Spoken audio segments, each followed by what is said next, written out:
Hello, everyone. I'm Andrew Mitchell. Here's my brief talk. I want to start my talk off with a short section of a mission statement from my previous school. Me and the staff there had the opportunity to set the vision for the school, which was a really interesting experience. But it's a nice starting point for where I left off at that school. So this was the sentence: Unite. As part of a global education group, we've got the unique role in bridging continents, uniting cultures, exchanging ideas, fostering friendships for a better world. When I read these words and reflect on the nature of international education and this idea of international mindedness, I'm reminded of words of Tagore, the Indian poet. When he was writing about education, he said, our educational institutions should be at the very heart of our society.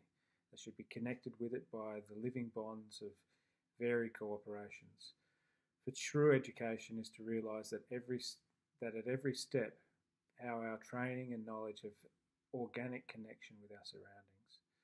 And this connection, I think, to society and of course to the global context, is what is central to become global citizens, and it's also what's central to creating, I think, good schools.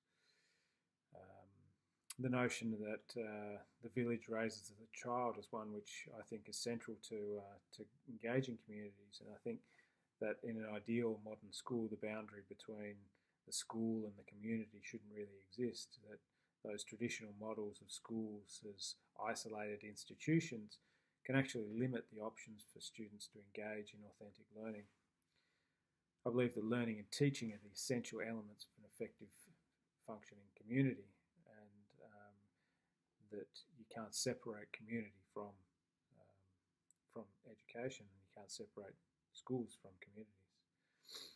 Another thing that has come up over the course of the last 6 weeks, but also in my sort of recent studies and discussions with colleagues, it's a fact now that we know more about learning than we did 5 years ago, and we have an imperative. In fact, I think it's a moral imperative to ensure that educational institutions best serve the needs of today's learners based on this new knowledge, and that we take all of this new knowledge and use it to create innovative and dynamic learning spaces.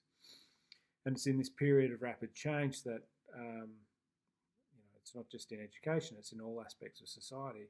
And that's what motivates me to be involved in education, to be a leader in education, and to try to implement exciting new developments in school. I think one of our greatest moral imperatives is to ensure that children are safe.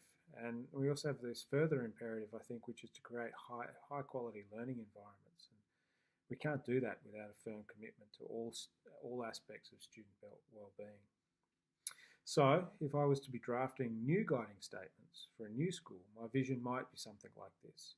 And this is just a draft version. But I would say something like, we believe that diversity is the most valuable asset that we have, and we're dedicated to allowing all members of our community to actualise their potential by developing a culture of innovation and learning. Our learning is inclusive, ownership is shared, and all of this is built upon a foundation of honesty and transparency. And that's what I think the future of education is. Thank you.